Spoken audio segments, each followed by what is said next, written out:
Hey guys, it's Rachel and welcome to my channel.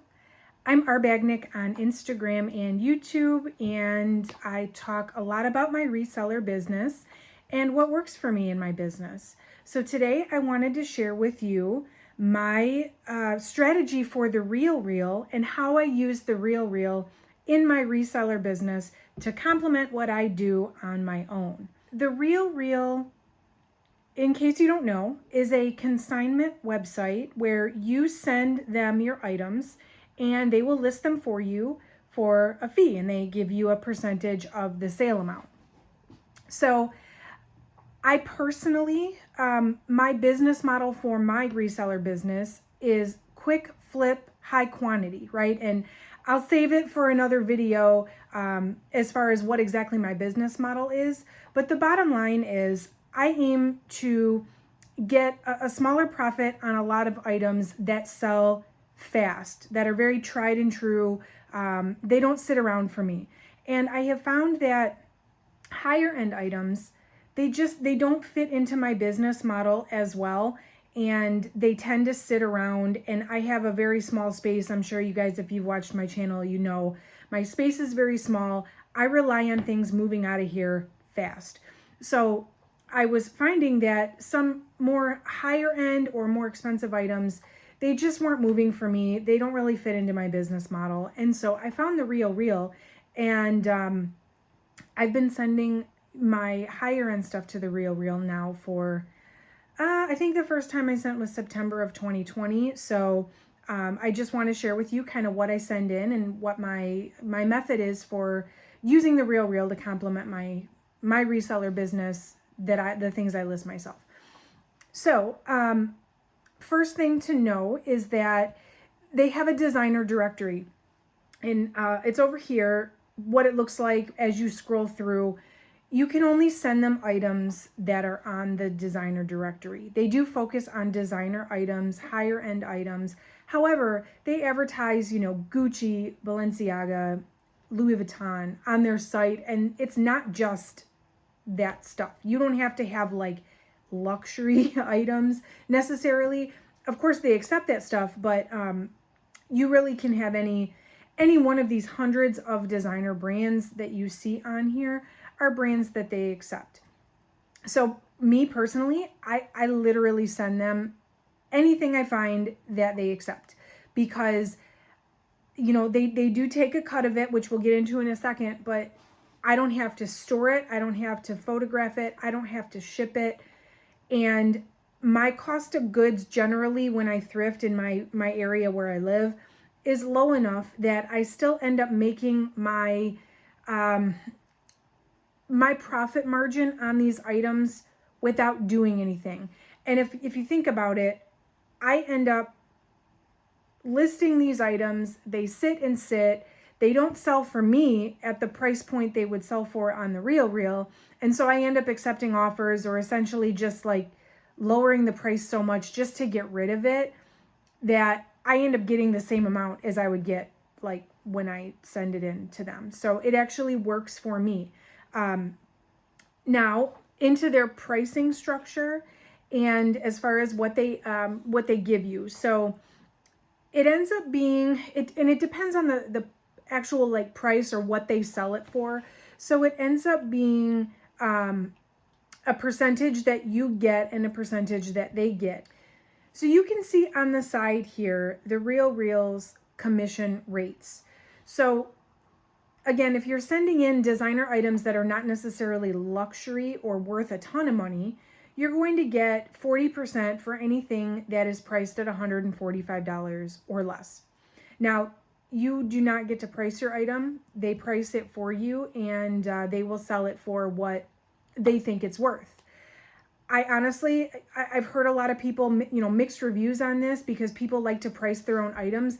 But at the end of the day, honestly, 100% honestly, I end up getting myself similar amounts for what they sell it for, regardless of what I think it's worth or what comps say or whatever. I think is pretty accurate, like at least 80% of the time. So I've heard people say like, oh, I could have sold it for more. And, maybe you could have, and that's fine.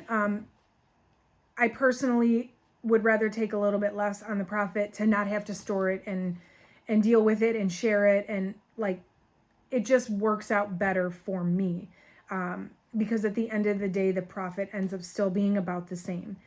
So basically you end up getting 40 or 50% on your clothing items. Now there is a separate scale for handbags, art, and jewelry and watches. I personally don't sell any of that stuff. I mean, some of you may be into handbags, but I typically stick with that 40 or 50%. Now, there is a sort of like status to their site where depending on what you sell, how much you sell in a year, they end up giving you a little bit more. So like the Insider is $0 to $1,500. You get 55% of the selling price. That's assuming it's 146 or more. If you get to icon status, which is 1501 to 9,999, you earn 60% of the commission price. Again, assuming it's 146 or more. Then there's a VIP status of 10,000 plus where you get that 70%. So if you are a high volume seller, or if you do have items that are extremely high dollar, you could end up in that space where you're earning 70% on your items. If you take site credit, you end up getting an extra 5%. So it's up to you if you want to allow the items to rack up and you get yourself something, you buy yourself something, which could be a good investment in yourself, or if you want to source with them. They end up having sales sometimes up to like 75% off certain things. So, one option is to let your credits sit there and source items when they become really, really, really discounted in hopes that you can sell it yourself. I have experimented with that a little bit, but I actually just cashed out to get a new Louis bag for myself. So it was like $1,800 after the tax and all that. And my actual cost of goods that I sent into them was about $800 over the course of 6 months. So it was something fun I could work towards and just experiment with. Again, my cost of goods is pretty low, so I can do that. It works for me. Again, everybody is different. One thing to be mindful of, and the most common thing that I think people complain about, or the downside of the Real, is that you don't control your pricing. I personally think it's a good thing because I think people see those designer names or those designer brands and they assume they're worth a lot more than they are. And that's why they end up sitting. So since I'm not as familiar, I actually appreciate that they do that kind of work for me. Sometimes the items do sell a little bit low, but not once in the 6 months have I lost money. I've come close to breaking even on some items, but I haven't lost any money. So, it's never been a negative for me. Again, if you're paying up for items, that might be a little different for you, but I get my items at a pretty low cost of goods. But they do price it for you. You don't get control over that. And a lot of times there is a standing kind of 20% off coupon that's available to site users or buyers. So you can often assume 20% will come off of the sale price. They also are able to put your items on sale and discount it even further at their discretion as things sit on the site and they try to move it along. It will get more discounted until it sells. So as far as sending in items, I've actually experienced a few different ways. I know there are locations, but that's not probably the common option for everybody unless you live by one of their brick and mortar locations. I've tried 2 different ways. I send in, you go on there, you print a label and you just put it in a box and take it to UPS or schedule a pickup and you send in your items that way. One time I actually had them offer to send a concierge to my house, and she came and she took all my items. I wasn't sure what to expect with that. I kind of thought maybe she would sort through and pick what she wanted to accept, but she didn't. She just took all the items, and then she did the packing slip for me. She sent it in. Everything made it on time. They process typically within like a week, I would say, a week on the long end. So their processing is pretty fast once they get it. And then they always automatically send you back anything they don't accept. So if it's a condition issue, or if it's too dated, or whatever they determine the reason is that they're not going to accept your item, they always send it back to you automatically. You don't have to add any sort of return assurance or pay any extra for it. It is just part of their service that they send it back to you. Now, for me personally, when I get items back from them, I either attempt to sell them myself or I send them to ThreadUp, just depending on that particular piece and what I decide to do with it. They will send items back to you if they don't sell within a year. I haven't been at it quite a year, but I don't have anything that's been sitting that long, because as time goes on, they do price adjust to the point where they'll sell it off at 60, 70% off. And then it's just sold. I doubt that they end up actually sending anybody back, or very few back to people within a year. So you do have the option to reclaim your items. If you send something in and you're like, okay, no, like I'm not comfortable with this price point, or I decided I don't want to sell it, you do have the option to reclaim your items. I think, and I've never done it, I think there is a small fee, or I don't want to say a penalty. It might be a penalty or a fee to reclaim your items like within the first days or whatever. So over here are some of the items that I have recently sold, just so you can get an idea of what it sold for and what my commission was. I do currently have the icon status, so on some of those higher priced items, I do end up with the 50% or 60% payouts, depending on what it is. But you can see, like, these are relatively common brands.